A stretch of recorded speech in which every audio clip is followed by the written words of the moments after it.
Mario Party is a franchise devoted to making sure you and your friends and family have fun. Each game in the series has loads of mini-games and exciting boards for you to enjoy. Whether it's a free-for-all, team-based games, or just pure chance, the mini-games you play will bring laughter to the whole house. At least that's what Nintendo wants you to believe. Because in reality, Mario Party is designed to destroy. It is meant to break friendships under the yoke, to terrify mini-games that exist only to make you yell at your friends and not talk to them on Facebook Messenger for weeks, if not months. Those free-for-all games? They make you turn on your friends in an instant. Team-based games? A perfect opportunity to divide friends by forcing you to realize that your partner is utterly incompetent and cannot control a sled if their life depended on it. And don't get me started on games of chance, because nothing truly ruins friendships like gambling. Point is, there are a lot of Mario games that can make you hate your friends. But hate is a strong word. Despise might be more appropriate. Today, we're gonna chart those games. We'll take a look at the games that make you want to pull your hair out, the games that you want to, figuratively, murder the person next to you, and the games that make you cry out bull when you lose. I'm Camille Salazar-Hadaway for the Leaderboard, and these are the 14 Mario games that ruined friendships. First on our list isn't actually a minigame, but that's because minigames aren't the only way to screw over your friends. Coming in at number 14, we have bonus stars. Picture this. You've been cruising through a game of Mario Party, you've got a 1-star lead over the next closest player, and the final turn has just ended. You're gonna win. Except you won't, because it's time for the second player to get rewarded for the random shit they did. Bonus stars are awarded for several conditions that change depending on which Mario Party you're playing. Some, like the mini star that is awarded to the player who wins the most minigames, makes sense. You played well. Here's your reward. But then you get the bonus stars like the red space star, which is awarded to the player who steps on the most red spaces. AKA, it's the star given to the person who's the luckiest with random dice rolls. Bonus stars suck, because they add one final layer of chaos to the already chaotic design of Mario Party. You could be winning at the final turn, but instead of celebrating, you get to glare at your friend Steve as he gets all the bonus stars despite not getting a single star on the actual board. Go to hell, Steve. You're not good at Mario Party just because you hit the most event spaces. And for the record, no, I'm not bitter.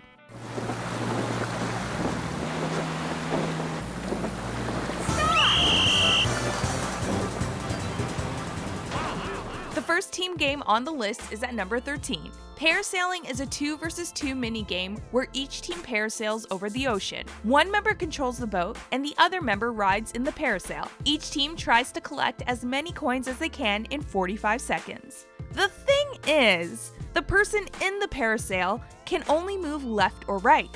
Their altitude is determined by how fast the boat is going, which is where the real problems in this game start. Because not only does the boater have to pay attention to the altitude of their partner, they have to make sure the boat doesn't hit any crates along the way. If you hit a crate, the parasail automatically goes to its lowest altitude. The success of this minigame is largely dependent on how well the boater can adjust their movement to the incoming coins, and that is easier said than done. For the person in the parasail, you're gonna want to strangle your partner in this game, because you have no control over being in the same vertical space as a coin. You will miss so many coins if your partner is unable to get their shit together. Considering how difficult it is to actually do that, you're gonna get mad at your partner at some point. For a game where there are no losers, since you walk away with all the coins you've managed to gather, parasailing is great at making you hate your friends. If there's any type of minigames in Mario Party that is designed to cause fights, it's the 1 versus 3 minigames. Because these games always end in one of two ways. Either the solo player gets demolished by the other 3, or the solo player has such a massive advantage that they could cruise to victory. There is no middle ground here, and that's what makes them so argumentative. The first minigame of this type comes in at number 12. Crane game is found in the first 2 Mario Parties, with slight rule changes between each. In Mario Party 1, the solo player must operate a crane and grab another player to drop them down a pipe. The grabbed player must mash a button to try and wiggle their way out of the grab. If a character falls down the pipe, they lose a third of their coins. But if they manage to escape, nothing happens. Besides the fact that draws are the most boring outcome in Mario Party, the first iteration of Crane Game is designed to single out one person, and that person is not the one operating the crane. You see, it's almost impossible to escape once you've been grabbed by the crane operator. No matter how quickly you mash a button, you will likely only succeed in making your finger sore. Because of that, the person operating the crane will screw over whoever they pick, and you can't help but get angry over them. Why didn't you go after Steve? No one goes after Steve! When the game returned in Mario Party 2, the major change was that the crane operator had to grab everyone in order to win. It is still pretty difficult to escape being grabbed, however, any slightly competent crane operator could easily win with plenty of time to spare. God, Crane Game sucks.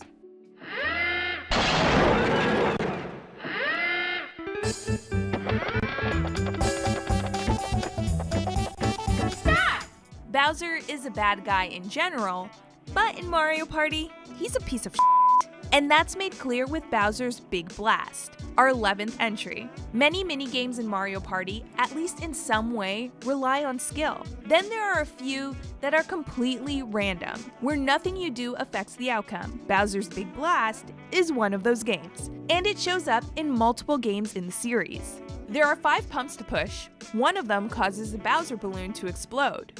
There is no way to tell which one will do that. The last person standing wins. Have fun. This is based entirely on chance, meaning you can only sit and pray that the game won't screw you over. You just have to get lucky. Everyone knows that getting lucky feels great. Being unlucky though, that just makes you stew and hate the fact that you've decided to play Mario Party on a Friday night. And it makes you hate your friend who is currently gloating over the fact that he just won a ton of coins while everyone else got jack. Stop!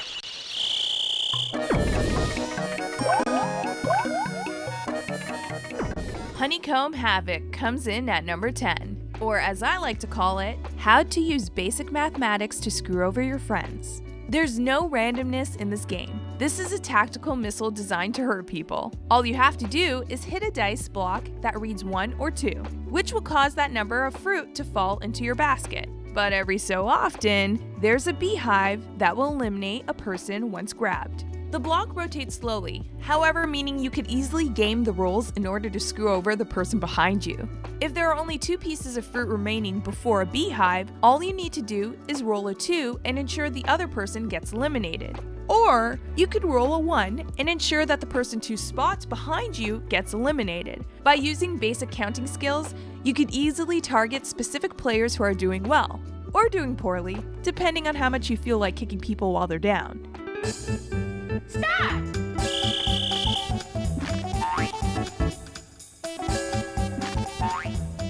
In 9th place, we have Archer Rival, a 1v3 game that is unique not because it makes the 2 teams hate it each, but because the team of 3 will be screaming at each other at some point. The objective is simple. The archer has to hit the targets that are controlled individually by the team of 3.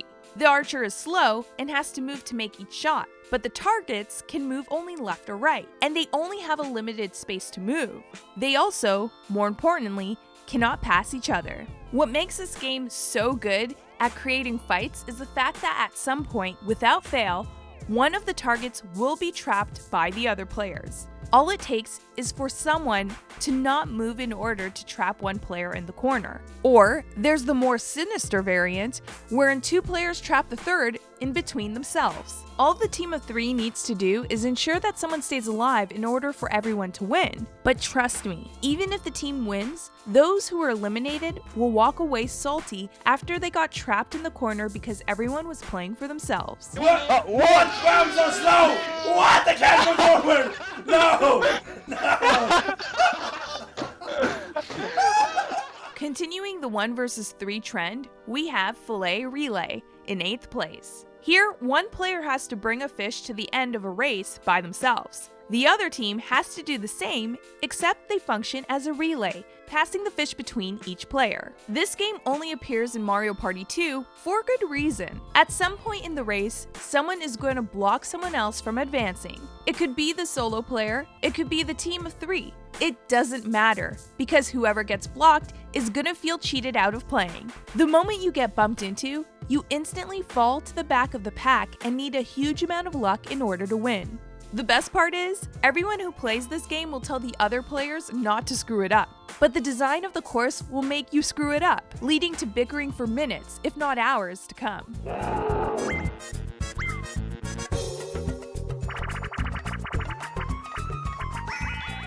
Nothing says fair gameplay more than Bowser Revolution, which is probably the worst outcome if you land on a Bowser space. At number 7, Bowser Revolution is the outcome that the person in first probably desires the least. This is especially true if the player didn't land on the Bowser space in the first place. Why is that? Well, Bowser's Revolution takes everyone's coins and distributes them equally between all 4 players. That way, everyone's on the same coin playing field. And if you happen to lead the pack by a wide margin, you could only sit there and fume as your hard-earned efforts are given to Steve, who has done nothing but fail his way upwards this entire game.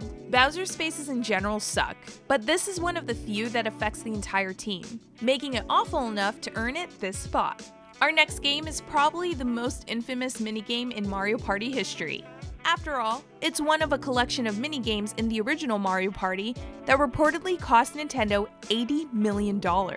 I speak, of course, of Paddle Battle. Number 6 is well deserved, because holy shit, this game hurts on both an emotional and physical level. Emotionally, it's because this is another classic 1 vs 3 minigame. All you could do is paddle down a river, trying to push one side of a boat to the shore so Spear Guy can stab the other team. Every time someone gets stabbed, they lose coins and give them to the other team. Odds are, the solo player is going to lose a lot of money here. This is the type of minigame where the individual can easily be overpowered by the group, as it always seems like no matter how hard they try, they cannot hope to compete against the team of 3. That solo player is actively getting attacked, and there's barely anything they could do to stop it. But that team also has to coordinate, and by God, good luck with that. The team has to time their movements appropriately, which is easier said than done. It is rare for games of Paddle Battle to not end in screaming matches. This is exacerbated by the physical pain that comes with playing the game. See, you have to rotate the stick to paddle, and the easiest way to rotate the stick is to use the palm of your hand. As it turns out, this causes blisters, and Paddle Battle was a major contribution to Nintendo having to ship away gloves to prevent hand injuries and lawsuits.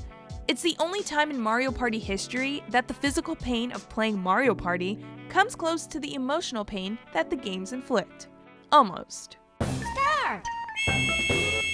At number 5, we have Bumper Balls. It's a game that, and I'm not exaggerating as I say this, might be the worst minigame in Mario Party history. I do not say this lightly. Bumper Balls is a free-for-all game where players have to bump each other off of platforms while riding balls in a time limit. That's it. It's not complicated. As to how it ruins friendships, that's simple. The best thing to do is to deliberately team up and target another player to get them out. Nothing screams fun like watching Steve team up with the other 2 players to knock you off the platform in a free-for-all minigame. After all, everyone loves social ostracization, right? Earlier in the video, I said I wasn't bitter. That's a lie. Because playing Bumper Balls is enough to make even the happiest optimist in the world weep for the future of humanity. But the game doesn't end there. After all, there needs to be a winner, right?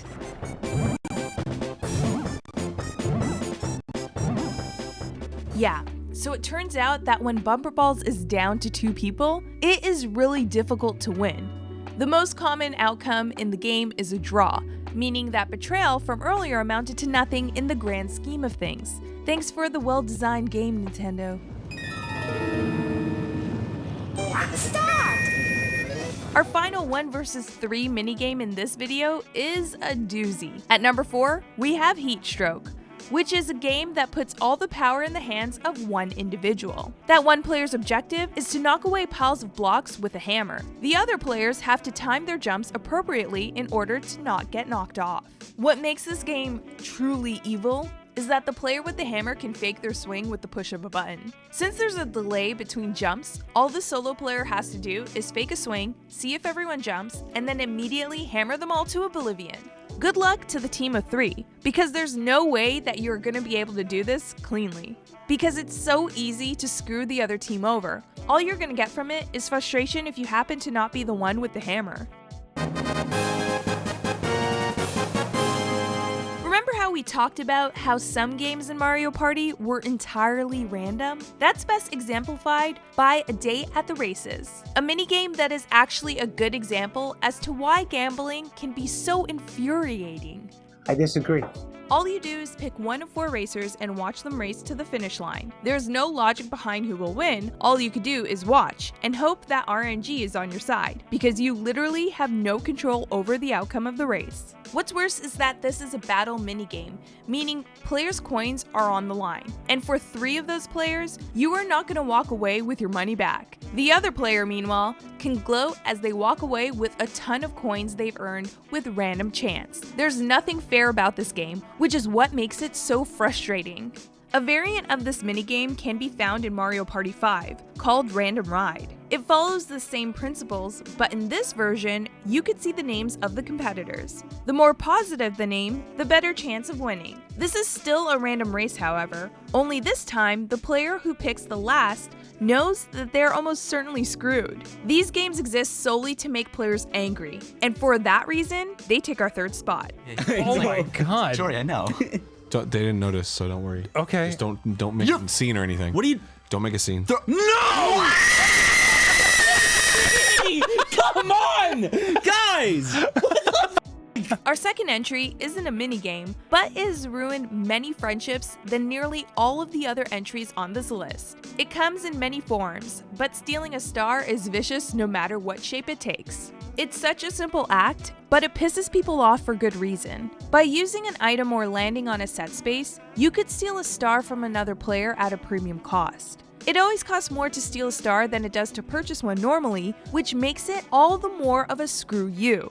You are purposely going out of your way to hurt someone, and no matter who you choose, that person will hate you. Use it on the guy in first?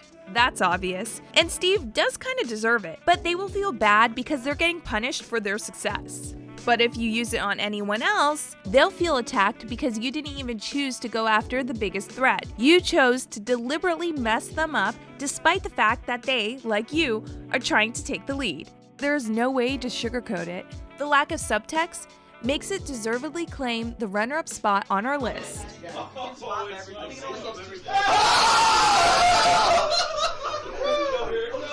It's gonna be so disappointing when Swap everything! Swap everything! Swap everything!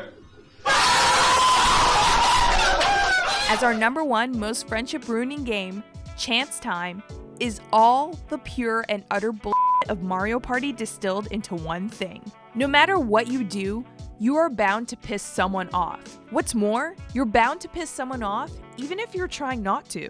The name changes depending on the game, but the setup is generally the same. There are 3 blocks for players to hit. The left and the right blocks feature the players, while the middle block features the action. The action can range from giving or taking coins and stars to even swapping stars entirely. Each time you hit a block, the other blocks start to spin faster. This means you have to make some choices. Do you prioritize the action, foregoing choosing who benefits and suffers? Do you focus on yourself to ensure that you will be involved in the outcome regardless of what happens? Or do you deliberately target another player just because you want them to suffer? Regardless of your choice, the end result is always pain. Chance Time can dramatically alter the fortunes of a game, turning losers into winners and vice versa. And because 3 players have no control over what happens, resentment builds up easily. More than anything else, Chance Time is the apex of how Mario Party can utterly destroy friendships. Thanks for watching this video and good luck playing Mario Party with your friends. If you enjoyed this list, be sure to like and subscribe. And tell us in the comments what the most frustrating Mario Party game is for you. Turns out there's a lot of games in Mario Party that makes you want to scream at your friends.